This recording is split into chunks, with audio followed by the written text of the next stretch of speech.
Segundo livro dos Reis, capítulo de número 5.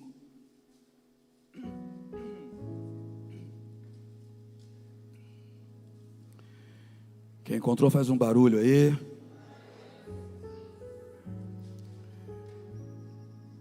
E Naamã, capitão do exército do rei da Síria, era um grande homem diante do seu senhor e de muito respeito, porque por ele o Senhor dera livramento aos sírios.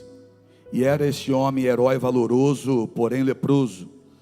E saíram tropas da Síria, da terra de Israel, e levaram presa uma menina que ficou ao serviço da mulher de Naamã.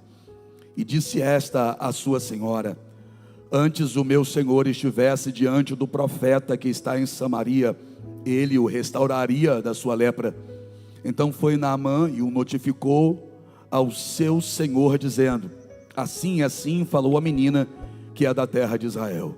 Então disse o rei da Síria: vai, anda, e enviarei uma carta ao rei de Israel.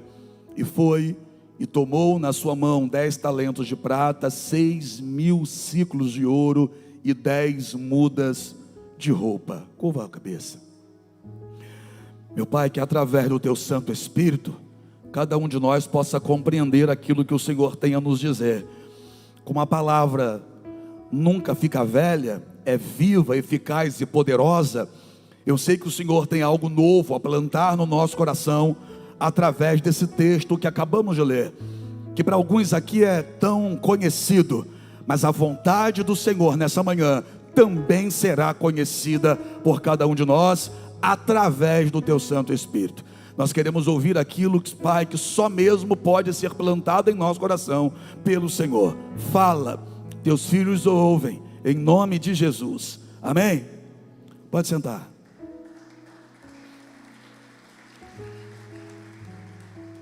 Quando a gente cita alguns nomes da Bíblia, a gente sempre associa esses nomes a alguma coisa. E é natural que quando a gente diga Naamã, vem à nossa mente a palavra lepra. A gente lembra da lepra quando fala o nome de Naamã. Quando a gente fala Bartimeu, é o cego. Quando a gente fala a mulher de Marcos 5, é a mulher do fluxo de sangue. Quando a gente fala Pedro, a gente infelizmente diz, negou Jesus 3 vezes. Quando a gente diz Judas, foi o traidor. Mas, repito, quando a gente diz Naamã, a gente pensa lepra. A única coisa que de imediato vem à nossa mente é a lepra. Mas a gente esquece que, apesar da lepra, Naamã decidiu ser um homem vitorioso. A lepra não o impedia, a lepra não o travava. Naamã, mesmo não pertencendo ao povo de Deus, ele não se permite parar, porque tem lepra. Ele tem lepra, mas a lepra não tem ele, porque a lepra não vai dizer para ele como que o dia dele vai ser. A lepra não vai dizer para ele o que ele vai conquistar ou o que ele não vai conquistar. Outra pessoa, uma pessoa normal, uma pessoa comum, no lugar de Naamã, entregaria a farda, deixaria de ser quem ele foi levantado ali naquele lugar, ainda que fosse a Síria para ser. Mas ele não deixa a lepra prevalecer, ele não deixa a lepra ditar as regras da vida dele, nem tampouco o futuro dele. Em uma época em que se não tinha cura para a lepra, não tinha cura para a lepra nessa época aqui, não havia solução para aquilo. E apesar de não ter solução para aquilo, Naamã não se entrega à morte antes da morte chegar. O fato é que Naamã não deixa de viver, porque ele tem algo no corpo dele que está o conduzindo aparentemente para a morte. Ele insiste, ele reage, ele levanta a cabeça, ele coloca a sua farda e ele vai liderar um povo. Porque de acordo com o contexto, ele é o general ali. É ele que comanda o exército da Síria. Uma das maiores potências daquela época era o exército da Síria. E à frente de uma das maiores potências do mundo da época está um homem que tem lepra, mas a lepra não tem. Naamã tinha todos os motivos do mundo para parar, para desistir, para recuar, para dizer não dá mais para mim, infelizmente eu estou sendo impedido. Mas quem disse que ele para? Ele não para. ele não desiste, ele não desanima, ele acorda pela manhã e se levanta para fazer o que precisa ser feito. A lepra não prende ele à cama, a lepra não o prende ao sofrimento. Ele diz: eu vou seguir em frente. E aí que a gente entende por que Deus agiu na vida dele. Porque ele não pertence a Israel, ele não é de Israel, pelo contrário, ele é do povo adversário de Israel, o povo que se levanta contra o povo de Deus. Inclusive vai ter uma guerra aqui entre esses dois povos: a Síria, que tem Naamã à frente do exército, e o povo que Deus chama de seu povo, Israel. Deus formou Israel a partir de Abraão. A partir de Abraão, Deus forma uma nação que chama de seu povo.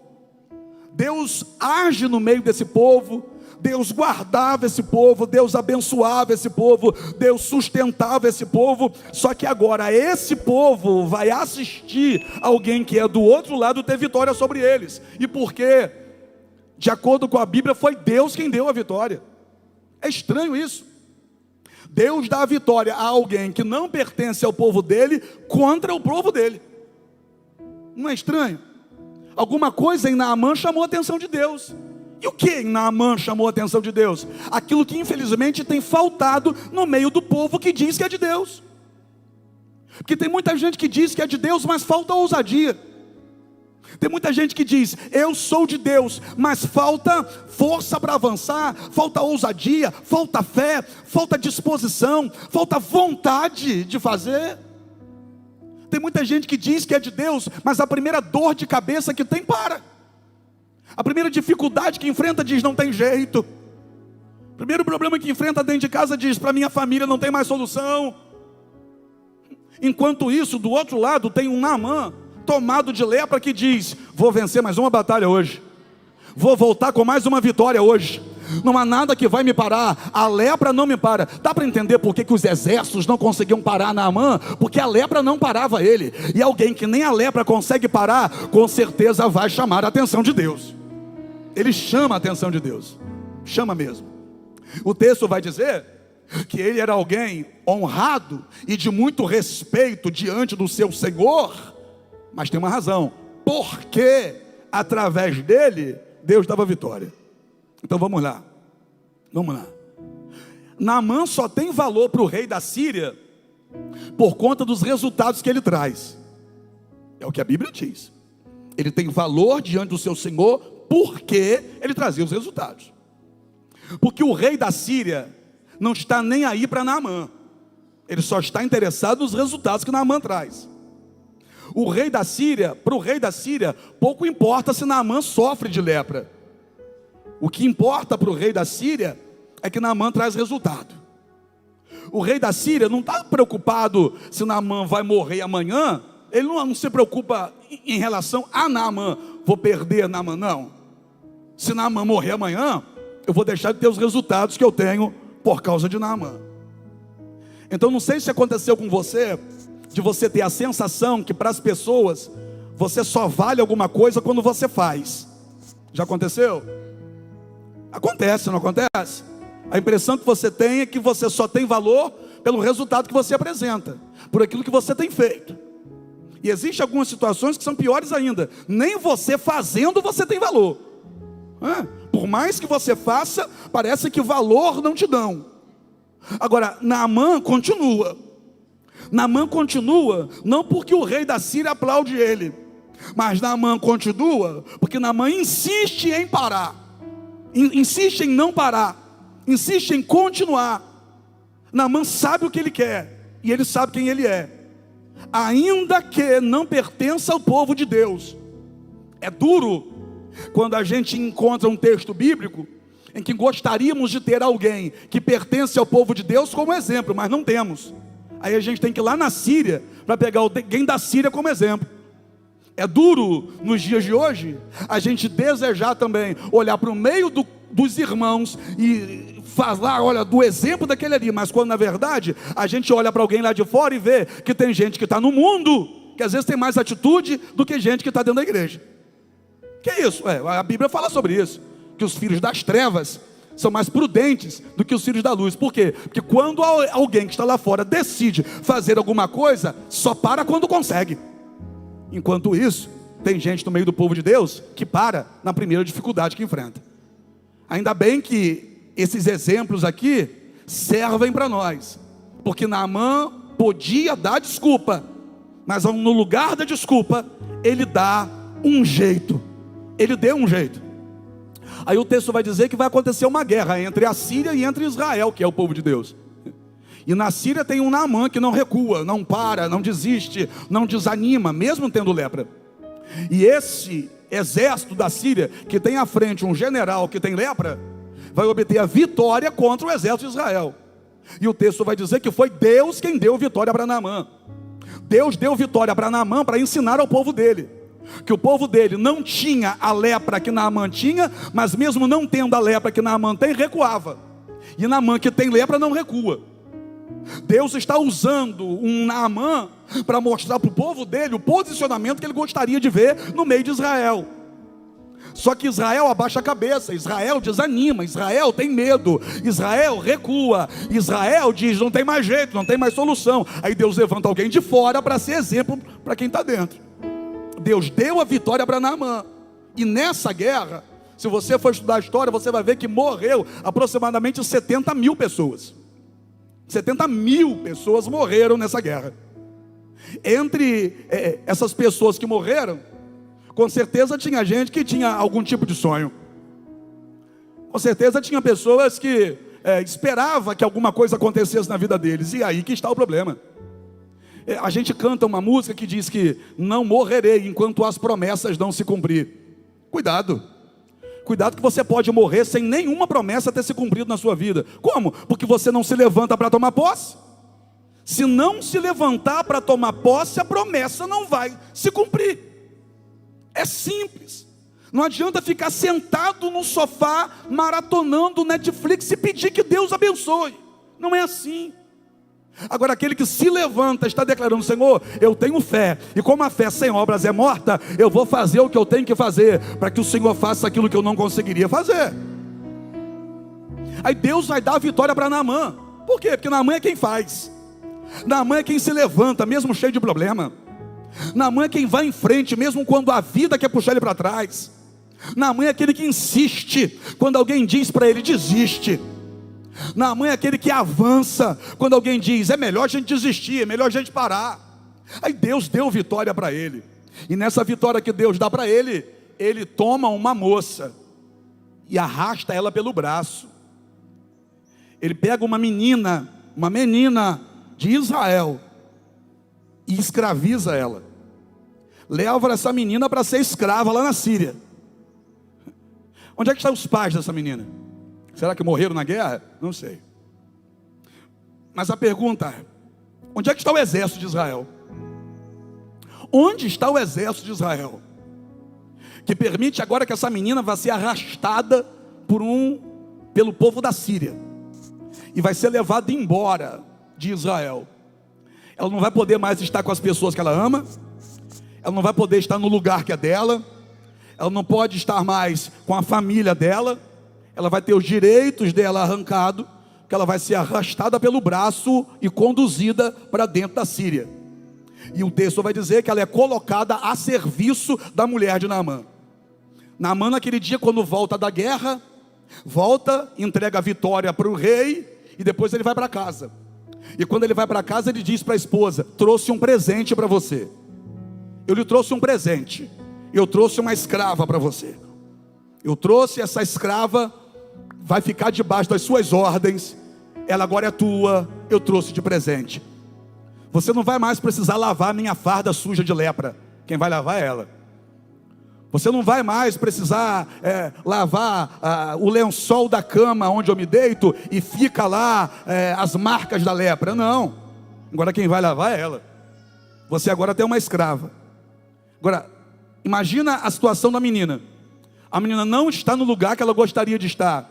Não está vivendo a vida que ela gostaria de viver. Ela não está com as pessoas que ela gostaria de estar. Mas ainda assim ela vai ter uma atitude nobre. Porque teve um dia que Naamã está fora de casa, e que essa menina vai chegar até a dona dela, que é a mulher de Naamã, e vai dizer: quem dera se o meu senhor Naamã estivesse diante do profeta que está lá em Samaria, certamente ele seria curado dessa lepra. Mas a menina não era escrava, essa menina não era aprisionada, essa menina não está vivendo uma situação que ela não gostaria de viver. Pois é, só que a escrava era liberta. Eu vou repetir: a escrava era liberta. O duro é o contrário, são aqueles livres que são escravizados. O duro é você ver gente na presença de Deus, mas escravizado. O duro é você ver, Thaís, pessoas na presença do Senhor, mas vivendo uma vida de escravo. Ela é escrava, mas ela está liberta por dentro. Ela não permite que a escravidão tome o coração dela, assim como Naamã não permitia que a lepra tomasse o coração dele. A escrava é livre, e essa escrava que é livre vai dizer para Naamã: tem alguém lá que pode te curar. Essa menina estava vivendo o que queria? Não. No lugar que gostaria? Não. Com as pessoas que desejaria estar? Não. Mas o fato de não estar vivendo o que ela gostaria de viver não vai fazer com que ela entre em uma depressão. Eu não vejo aqui uma menina depressiva. Eu não vejo aqui uma menina tomando 20 remédios para tentar se matar. Eu não vejo aqui uma menina dizendo: eu desisto da minha vida. Eu não vejo aqui uma menina dizendo: para mim acabou, não tem mais jeito para mim. Não. Eu vejo aqui uma menina que está levando uma vida sofrida, uma vida de escravidão, mas que se levanta e diz: o Deus de Israel é poderoso para curar, o Deus de Israel é poderoso para fazer. Você consegue entender que esse Deus de Israel ainda não havia feito na vida dela o que ela gostaria que fizesse? Como assim? Porque ela é escrava. Se ela é escrava, é sinal que o Deus de Israel não impediu que ela fosse arrastada. O Deus de Israel não impediu que a Naamã arrastasse ela pelo braço. O Deus de Israel não impediu que ela ficasse lavando roupa suja de lepra na casa de Naamã. O Deus de Israel não impediu que ela fosse escravizada. Mas mesmo assim, ela continua dizendo: eu sei que o Deus de Israel é poderoso. Eu sei que esse Deus faz. Eu sei que esse Deus tem poder. Olha aqui, Deus, quem sabe ainda não tenha feito na sua vida, mas isso não pode tirar de você a certeza de que Deus é poderoso, de que Deus cura, de que Deus liberta, de que Deus faz. Deus ainda não fez, mas pode ter certeza que poder para fazer Ele tem. Tem alguém comigo aqui? Ela não está sorrindo, mas eu vejo que ela está adorando. Como assim? Ela está adorando como, irmão? Para ter força para fazer o que ela está fazendo, só tendo uma vida de adoração. E eu te explico com que base eu falo isso. No livro de Hebreus, a Bíblia vai dizer que Abraão era fortalecido dando glória a Deus. Para a gente aguentar, para a gente suportar algumas coisas que estão acontecendo na nossa vida que não são boas, só a gente tendo uma vida de adoração. Porque quando eu estou adorando a Ele, a força que eu preciso e que não tinha mais vai voltando para dentro do meu coração. Eu quero que você imagine agora essa menina acordando pela manhã para cumprir as tarefas do dia, pegando uma toalha para limpar, entre aspas, né, um móvel na casa de Naamã, limpando, e ao invés de estar limpando e reclamando, limpando e murmurando, limpando e se lamentando, imagina ela limpando aquele móvel e dizendo: não há Deus maior, não há Deus melhor. Imagina ela limpando aquele móvel e dizendo: celebrarei a Ti, ó Deus, o meu viver. Imagina ela cozinhando na casa de Naamã e dizendo: oh, meu Deus é forte, é fiel, é poderoso. Imagina ela lavando a roupa suja de lepra de Naamã lá nos fundos da casa e batendo com a roupa em cima de uma pedra para sair a sujeira e dizendo: eu sei que a minha hora vai chegar, eu sei que Deus é fiel para cumprir aquilo que prometeu. Irmão, ela se fortalecia adorando a Deus. Aí quando ela olha para a situação, ela diz: eu não vou deixar deixar essa situação destruir a minha vida, eu não vou deixar essa situação me arrebentar por dentro. Essa situação que eu vivo do lado de fora não vai mudar quem eu sou do lado de dentro. A pressão está grande, mas eu sou de Deus. A luta está travada, mas eu sou de Deus. A dificuldade está grande demais, mas eu sei em quem eu tenho crido. E Naamã tem uma coisa: o Deus do qual eu creio pode curar o Senhor. Aí tem uma outra coisa em Naamã que também me chama a atenção positivamente. O quê? Ela não é escrava? Ela é escrava. Naamã é o dono dela. Naamã é o general do exército da Síria. E quando Naamã chega em casa, a mulher diz assim: olha, a menina que você me deu aí de presente, a escravinha, ela disse que se você estiver lá diante do profeta que está em Samaria, o Deus desse profeta cura você dessa enfermidade aí, dessa enfermidade que não tem cura. O bonito é que Naamã acredita. Como assim Naamã acreditou? Naamã foi até o rei da Síria e disse: olha, tem uma menina lá em casa que é escrava, e eu peguei ela lá no meio dos hebreus, e essa menina que é escrava, mas pertence a esse povo lá, está dizendo que o Deus deles lá pode me curar. Eu preciso ir lá. Como assim? Gente, Naamã poderia dizer assim: quem é essa menina para me falar isso? Olha a vida que ela leva. Com essa vida que ela leva, ela quer me dizer que o Deus dela pode me curar? Se o Deus dela pode me curar, por que não liberta ela? Se o Deus dela pode me curar, por que ela é minha escrava? Eu gosto de Naamã, porque lá no fundo Naamã sabia que ele só vencia porque de alguma forma Deus se agradava dele, dava vitória para ele. Aí Naamã bota na cabeça uma coisa: peraí, esse Deus aí que tem me dado vitória nas minhas guerras externas, também é poderoso para me dar vitória nas minhas batalhas internas. Ele vai até o rei da Síria. O rei da Síria prepara uma carta que autorizava ele a ir até o rei de Israel. Aí que está o problema. A menina era pequena e falou que o Deus dela é grande, que poderia curar Naamã. Aí Naamã vai até o rei dele para pedir autorização para ir lá. E quando o rei dele ouve isso, o rei dele prepara uma carta para o rei de Israel, dizendo assim: ó, cure meu servo Naamã. Mas a menina não disse que era para procurar o rei que estava sentado no trono da terra. A menina disse que era para procurar o rei que está sentado no trono do céu. Sabe por quê? Pergunta para mim por quê. Quem vai resolver teu problema não é Bolsonaro ou Lula. Quem vai resolver o teu problema não é o prefeito, não é o governador. Quem vai resolver o teu problema é o Deus que habita em o alto e sublime trono. Então para de brigar com as pessoas, para de ofender as pessoas por causa de tronos da terra. O trono do céu é que governa a nossa vida. É o trono do céu que muda a nossa história. Quem está me entendendo para dar glória a Deus? Não é o rei de Israel que vai resolver, não é presidente nenhum que vai resolver. Ele pega a carta, junta a sua comitiva, vai com a sua farda de general para Israel. Ele quer chegar por cima. Ele chega por cima. Ele quer vencer por cima coisas que a gente só vence no joelho. Ele chega na autoridade de general com uma carta na mão e vai até o palácio e entrega ao rei de Israel. O rei de Israel lê aquela carta, e a carta estava dizendo o seguinte: eu, rei da Síria, ordeno a você, rei de Israel, que cure o meu general da lepra. Ué?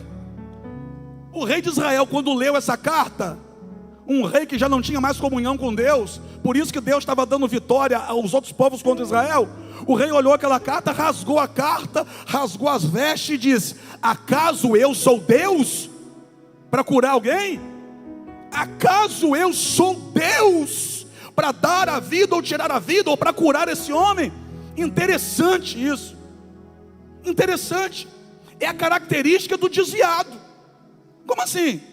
Ele não está tendo comunhão com Deus, mas ele sabe que Deus é poderoso para fazer. Ele sabe que Deus é poderoso para fazer, mas ele está longe de Deus. Gente, não dá para ficar longe de um Deus que você sabe que é poderoso. Você que está na tua casa, não dá para continuar longe de um Deus que você sabe que cura, que liberta, que salva. Não dá para ficar longe desse Deus. Você sabe quem Deus é, então corre para perto de Deus. O rei de Israel está longe de Deus, é por isso que está perdendo batalha, mas ele sabe que Deus é poderoso. Que ele vai dizer, acaso eu sou Deus para curar alguém? Ele sabe que Deus cura, ele sabe que Deus faz, mas ele está longe de Deus. E essa história, essa conversa dele, que ele rasgou as vestes e falou isso, a notícia correu. Pergunta para mim, por quê? Que tinha muitas mulheres lá. E onde tem mulher, a notícia corre. Não é não? É sim. Onde tem mulher, a notícia corre com uma velocidade incrível. E eu não estou te dizendo que elas são fofoqueiras, irmão. Eu falei isso?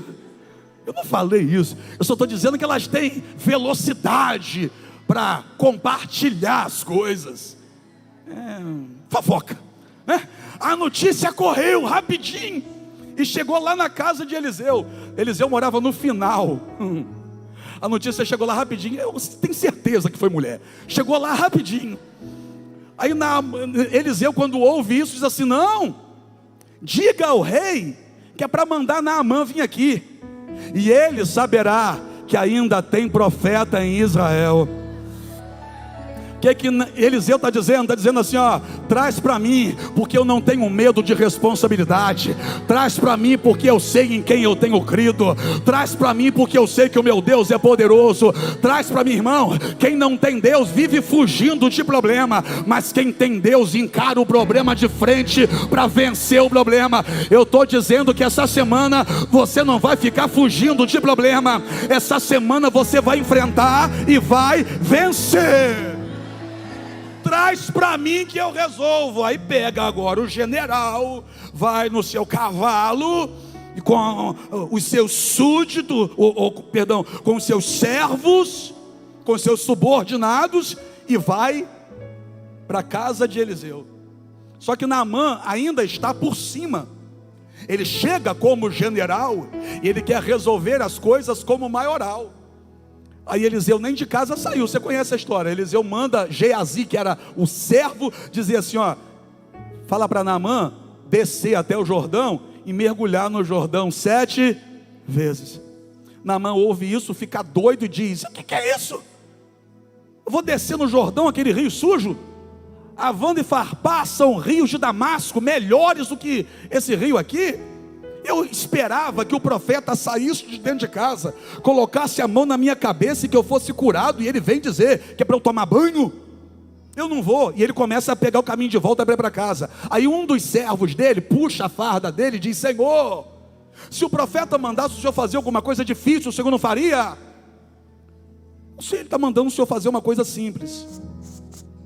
Parece simples, mas para um soberbo se humilhar não é simples.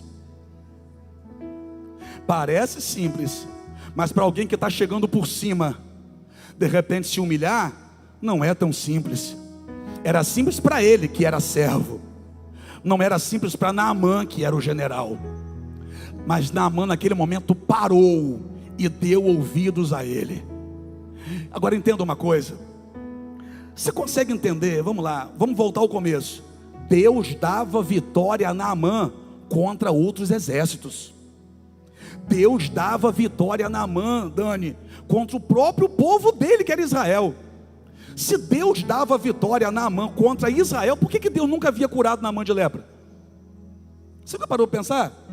Porque se Deus dá vitória a ele contra um exército inteiro, por que esse Deus não havia curado ele de lepra antes? É que tem coisa que ele vai fazer na nossa vida só quando a gente se humilhar.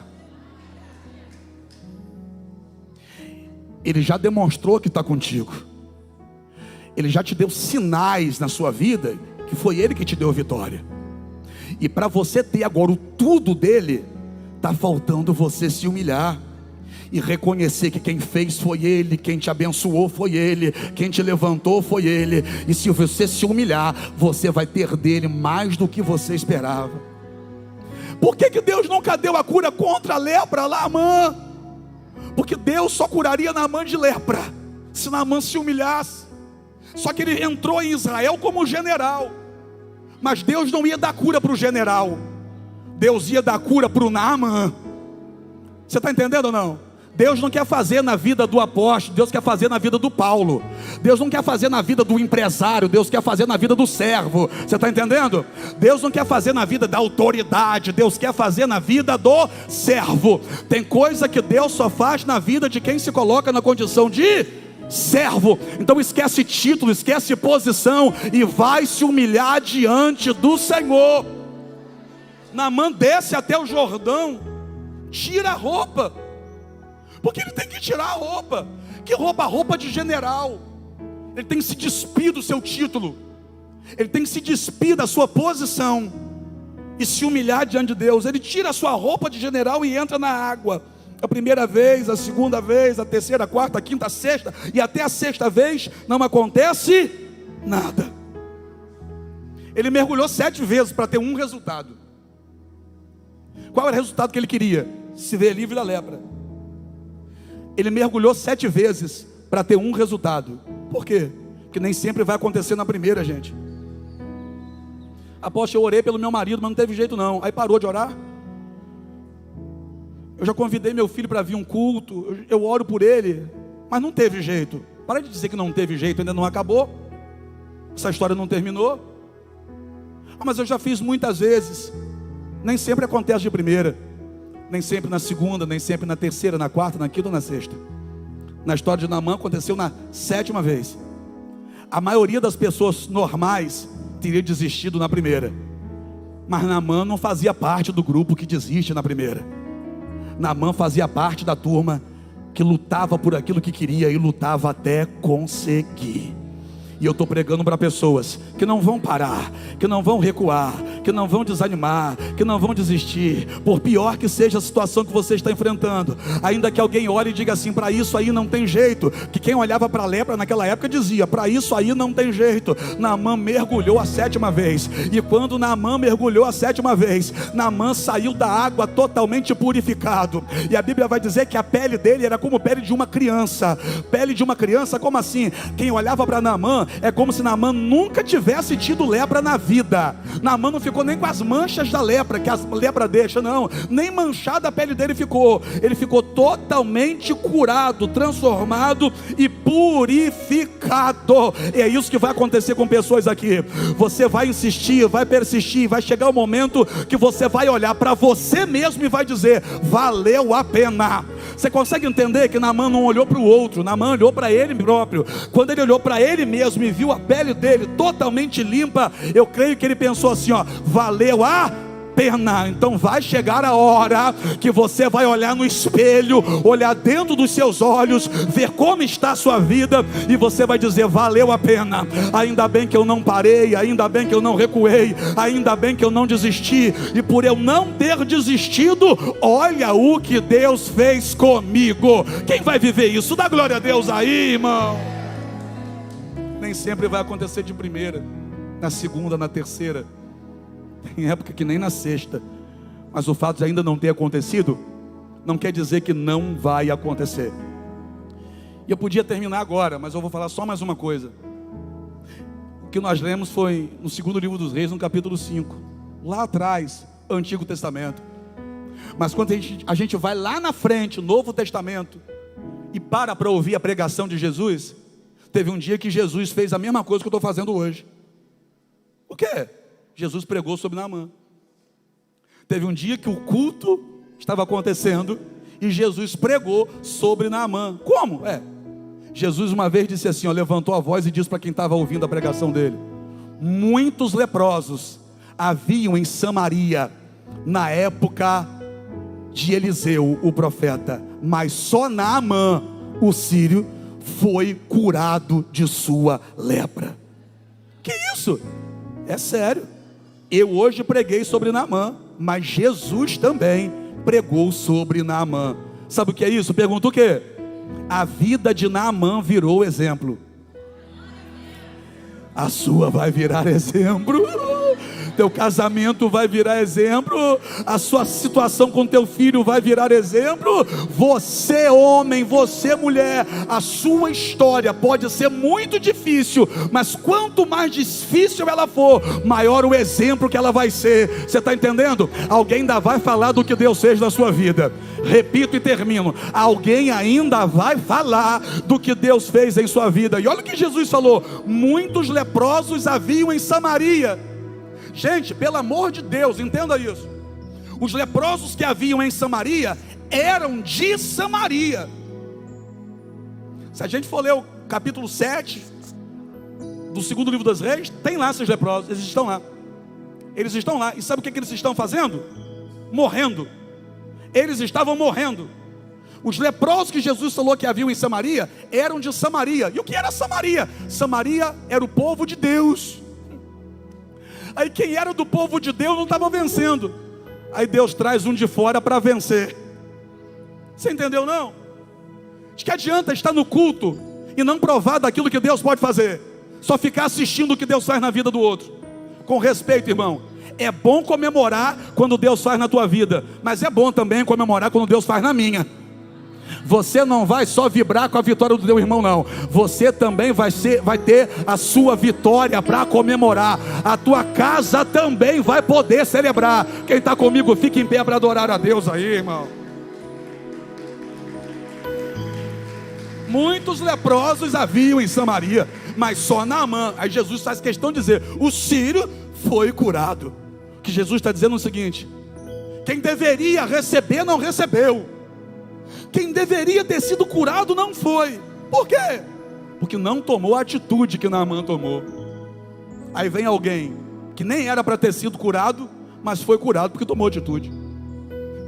E por que não era para ter sido curado naquele contexto? Porque não era do povo de Deus. Não era do povo de Deus e recebeu. Irmão, entenda uma coisa: tempo de igreja não garante vitória a ninguém não, tá? Que fique claro isso. Tempo de casa não garante a vitória para ninguém aqui dentro. Ah, mas eu já estou na igreja há 60 anos. Você vive? Ou você só existe? Tem gente que tem mais tempo de crente do que eu de vida, gente. Mas você olha para a vida da pessoa, dá dó. Tem gente que é tão antigo na igreja, mas tão antigo na igreja, que estava na EBI no dia do culto de ação de graça, quando Noé desceu da arca. Estava na EBI. Não viu o dilúvio não, mas pisou na lama. Ele tem prazer de dizer: não, porque eu estou na igreja há 20 anos. E daí? E daí que está na igreja há 20 anos, 30 anos, 40 anos? Eu tenho visto pessoas que estão chegando agora, mas que estão se entregando por inteiro e já estão provando o que Deus tem para elas. Tempo de casa não garante vitória de ninguém. Muitos leprosos haviam em Samaria, mas só Naamã foi curado. Por quê? Porque só Naamã decidiu acreditar. Não adianta estar aqui dentro e não acreditar. Agora, se estiver e acreditar, não vai ter limite para o que Deus vai fazer na tua vida e na tua casa.